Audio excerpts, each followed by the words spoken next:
Hey everybody, the purpose of this video is to get you some justification, if you want it, for the margin of error calculation when you're estimating a proportion. So now that we've started into this whole calculating margins of error for statistics versus just reading a paper and pulling the margin of error from the article, we have to actually understand what's happening in the background for the calculation. So I want to put a couple things up in this corner though, because there's something we have to keep in the back of our mind that's underlying every margin of error calculation that you're ever going to see in this class. And that thing is called the central limit theorem, which I'll just abbreviate CLT. And this is, you either remember this from your previous stat class or this one. When you have a population, that population, generally speaking, when you're studying it, it's got an average that you call mu, or in this case, little p, which is the population proportion. And then it's got a standard deviation, which in the population you call sigma. I'm going to leave this one blank for right now because the whole point of this video is to show you where that standard deviation comes from. But I want you to remember this. The central limit theorem says that if you sample from this population that's got an average and a standard deviation, then the average of your sample averages, which means if you sample repeatedly from this population and do replicated study after replicated study after replicated study, which should be happening, the average of all of those averages is going to be bell-shaped. And what's cool about that is the center of those bells is going to center on the average of the population.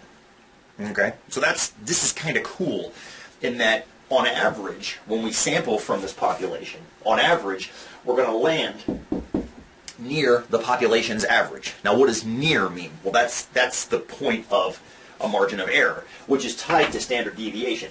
So the standard deviation of the sampling distribution, which if I remember correctly, I believe is listed something like sigma sub x bar or something along those lines. Terminology or notation isn't super important, but the calculation is that is going to decrease as a function of the square root of n, and that's what we saw when we studied the central limit theorem. Which was so cool about it was that you can decrease the sampling error, or the standard error in your sample is going to decrease as a function of the square root of the sample size. So that was kind of like a woo moment when we were studying that. But what I want to show you is how these ideas apply to the formulas that you see in class, or have seen in class, or saw in class. Maybe you're curious as to like, wait, where's that P coming from? Where's that Q coming from? So I want to kind of walk you through that today. So we're going to keep this over here on the side and look more kind of big picture at what happens when you draw samples that are proportion based. The big idea, the big takeaway right now is that when we're studying proportions, we are given little p hat, which is a good estimate of little p. That's the population proportion. This is what we get from our sample. So in order to actually get a better representation of what we're looking for, we have to do p hat plus or minus a margin of error. And that's what these next calculations are going to be kind of drawing out of the mathematics with these the things that are called Bernoulli random variables. And I want to talk about those a little bit right now. We're studying proportions, which are related to the central limit theorem in the idea that they are an average. It's just an average percentage. So I'll give you an example I mentioned in class, or will mention in class. I'm always, being a bike commuter, I'm always interested in how many cars are distracted on the road. You may have heard Bend City Police are clamping down on distracted driving. And I'm not sure how they define distracted driving, but once you've defined it, you can then say yes or no, that car is being distracted or not being distracted while they're driving. I did my own little study, which we may or may not have already looked at in class. If we haven't, we will soon. where I actually hid myself behind a tree on College Way and watched cars go by. This was fall term 2016. Watched cars go by, and I had a set of characteristics that I called distracted, one of which was driving with no hands on the wheel, one of which was driving with a phone, talking, one which was looking down, driving with the phone in the hand. And so I had a little laundry list of things that I would put a check mark on a sheet for if they had that characteristic, and if they didn't, I just wouldn't put a check mark. So it's the simplest kind of, it's a tally, right? You know, it's a tally. You either get a 0 or you get a 1. You get a 0 if you don't have that characteristic, and you get a 1 if you do. And this is the simplest kind of tally. You've been doing it since probably you were knee-high to a grasshopper. We did it tons in 243. We'll do it more in 244. But it's a way to estimate a percentage. When you're done, you keep track of how many trials you've run. We'll come back to that. And you figure out how many of these you've got, and you do the division. And when you do that, you end up with p hat. So you got your sample size. You divide it by how many successes. You got the number of successes, you divide it by the sample size, and you get yourself a percentage. And that's the problem is that, again, that's a sample percentage, not the population percentage, but that's why we need the margin of error, and that's kind of the point of this part of the video, is the math behind that. So what I want to do is, I want to walk you through this thing that's called a Bernoulli random variable. And that's, you don't have to know that. I like mentioning it just because whenever I hear the word Bernoulli, I think of this crazy family of Swiss mathematicians that did things like invent calculus, and I'm kind of blown away by that. But regardless, Bernoulli, I forget which one it was, Jacob, I'm going to say it was Jacob, I'm not sure, Jacob with a K, developed this distribution and studied it, and came up with a couple of really cool results from it. So here's, I'm going to tie it to 243. I'm going to make a distribution. And the distribution is, this should look familiar, x and p of x. It's going to look binomial. It's going to look but it's even simpler. Well, actually, it is a binomial, but it's the simplest binomial. We did this one with chickens, when we bought one bird, and we wanted to know whether or not it was a girl. Either it wasn't, or it was. I mean, that's as simple as it possibly is. It's a Bernoulli random variable. Now, back then, the chance of it being a girl was 0.9, and the chance of it being a boy was 0.1. But that was told to me by the guy at the feed store. And so basically, he told me this, and then I could use that. Generally speaking, I'm not allowed to have that. Basically. In other words, they tell me it's P, but the problem is that it's not really P, it's really P hat.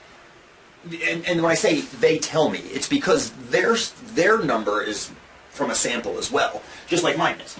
Mine is also from a sample. So I'm going to use p hat here because that's what we have from our sample. And then we have 1 minus p hat as the probability of not having that characteristic, and hopefully that makes sense. Whatever this percentage is, that has to be whatever is left over, so that it sums to 1. Hopefully that makes sense. I think it probably does. Now, we can do, if you want, I don't know if you want to, a fairly straightforward calculation to show that the average of that is p hat. I don't know if, okay, we'll do it. So, back in the day, in 243, to average a distribution like this, you did this times this plus this times this. So if you do that, you see what happens really quickly. That times that cancels because it's times 0. And then 1 times p hat gives you p hat. So the average is going to be p hat of this distribution. Now, the mathematician in me is driving myself nuts a little bit because I'm saying that mu equals p hat. That's a population parameter, and I'm setting it equal to p hat. So I'm going to put the average of the sampling distribution under there. That makes me feel a little bit better. But just realize that the average is going to be p hat. That's on average what happens in your sample. The catch and the whole point of doing this math is not so much for that, because we figured that out. You guys probably figured that out in class while we were talking. It's the plus or minus part that's the interesting part. So what we have to do is, we also have to have the standard deviation of our sampling distribution. That's where we need to get now. We need to figure out how to get the standard deviation of this. Now, we're going to have to take a trip down memory lane here, because we haven't calculated a standard deviation in a while by hand, since 243 probably. So, what we need to do is we need to think back to 243. Way back. With Bert and Ernie was the first time we looked at this, the deviation in Bert and Ernie's scores. And what you all figured out, which was pretty cool, was that you took all the data and you figured out how far that data was from the average. And then we averaged those deviations, which is the whole point of what we're going to be doing here. So first things first. The first thing is we got to take the data and figure out how far it is from the average of the sampling distribution. Cool so far? Good.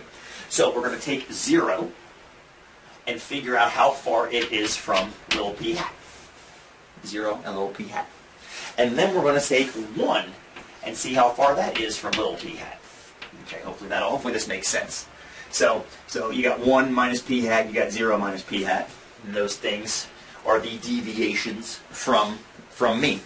Now, you might or might not remember this, but this is the point where in class you all told me to take the absolute value, and that's okay because you kept the distances positive, and I'm down with that. But in practice, what actually happens is not absolute value, but instead squaring. And you might remember this from the beginning of 244 when I showed you the idea of unbiased estimation. Unbiased estimation says that the variance is an unbiased estimator, and this is the beginning of the variance calculation, the squared deviations from the mean. The squared deviations from the mean. So I'm going to leave it mathematically as 0 minus p hat squared and 1 minus p hat squared. Just for now. Just for now. I'm going to leave it just like that, just for now. And the reason, you'll see the reason here momentarily, I promise. So now what we're going to do is we need to do one more thing. We need to average these squared deviations. And the way you do that is you multiply one more column. I'm almost out of space again. You take those squared deviations and multiply them by the probability that they occur. So in other words, you simply take the calculation you have here, in this case it's 0 minus p hat squared, and then you multiply that times the probability it occurs, which is 1 minus p hat. Okay, we're gonna pause the video again and erase the board. I didn't realize I was going to run out of space again, but we'll come back to it. Same thing here. You go 1 minus p hat squared, which is the squared deviation, times its probability, which is p hat. Okay? And then, last but not least, we are going to sum those. And once we've summed those, we're going to add them together. That expression is called the variance. That expression is called the variance. What I'm going to do is, we're going to stop the camera here, I'm going to clean the board up a little bit, and we're going to restart the calculation. I'm going to bring this over this way, and we'll show you how it all kind of collapses. It's kind of a neat algebraic result. I always kind of enjoy doing it. So let me pause this, clean the board up, and we'll be right back. Okie doke. Cleaned up some space. We got a little bit of room to do some calculations now. Okay, so far we've established that the average of our sample is p hat, which, yay us, but now we need a margin of error. So we've set this, I've erased the whole middle part of the distribution and left with just this. So the next thing we have to do is we've got to add up this column. This is the definition of what is called the variance of a random variable. It's the sum total of all of the variances. The variance is defined as the squared deviation, weighted by the probability. So that the sum of this column is all of the variance of the distribution in one place. How much the plus or minus squared make up. So if we do that, we sum this up, we end up with this chunk, which is 0 minus p hat, the quantity squared, times 1 minus p hat, okay? Plus this variance here, which is 1 minus p hat squared times p hat. Okay, so that's pretty freaking awful. I mean, that is absolutely freaking disgusting. So what we're going to do is we're going to play with it a little bit. We're going to do a little bit of algebra. I'm going to change colors so we can see what's going on. As we kind of go, we're gonna look for some commonalities. Like as I'm stepping back and looking for it, maybe you notice this too. You see this 1 minus p hat right here? I also see one of those here. And you see this minus p hat squared thing. Well, here, the first thing I want to do is I want to stop calling this minus 0 minus p hat. I'm going to call that minus p hat, negative p hat, and I'm going to square that, which is going to give me p hat squared. Okay, because that's what it is, right? If you square that, the negative times the negative is a positive, p hat squared is p hat squared. And I'm going to multiply that again by this 1 minus p hat. Okay, plus, not much I can do with this. I mean, I could foil it, is that what it's called, foiling? Yeah, foil it out, but I'm not gonna, because I kind of like the fact that it looks like this one right now. So now, what I am going to do, though, is I am going to pull a p hat out of this one and this one. I'm going to pull this p hat out on this side, and I'm going to pull this p hat. And I'm also going to pull 1 minus p hat here and one of these 1 minus p hats here. If that doesn't make sense, here, watch what happens. I'm going to pull a p hat out. Now, if I do that, that's going to decrease this one down to 1. And it's going to cancel this one altogether if I pull it out. And then I'm going to pull a 1 minus p hat out as well. And if I do that, this one goes away, and this one decreases by 1. So the question is now, what's left behind? There's a p hat left behind here, plus a 1 minus p hat left behind there. So hopefully you see what I did. It's like a reverse distribution. I pulled one of each of the common factors out here, and one of these common factors out here, and this is whatever was left behind. 1 p hat was left from here, and then 1 minus p hat was left from here. And here's where it gets super fun. Hopefully you're seeing it. And if you're not, you're about to see it. P hat plus 1 minus p hat. Well, these p hats divide off, and you're left with just 1, the number 1. And 1 times anything equals itself, which means we now have the variance. It's just p hat times 1 minus p hat, which is the probability of success times the probability of failure, which is actually kind of interesting. Now that might sound somewhat familiar to you. You might remember that from class. Maybe not. That's okay too. So now we've got the average as p hat. We now have the variance as p hat times 1 minus p hat. And that's all well and good, except those are 2 percentages multiplied together. So if we were flipping coins, that's 50% times 50%, which is, I don't know, it's a squared percentage of some kind. 25 squared percentages. That doesn't make any sense, 25 squared percentages. You can't have a squared, it needs to be in the correct format as a percentage. So variance is something we don't look at as much as standard deviation. That's what we tend to use because it actually has a unit that matches the average. And the standard deviation, in case you've forgotten, which is totally fine, is just the square root of the variance. So that's the square root of the variance, which is the square root of p hat times 1 minus p hat. And now it should be starting to look kind of familiar to you, because the idea of that is the numerator of the standard error for these confidence intervals. The top of that calculation is root p hat times 1 minus p hat. So far, so good. Thank you, Jacob. The only thing we have to adjust, is we have to remember back to the central limit theorem. On average, the p hats equal the population percentage. But the trick is this margin of error is based in what's called the standard error, which is the error around the estimate.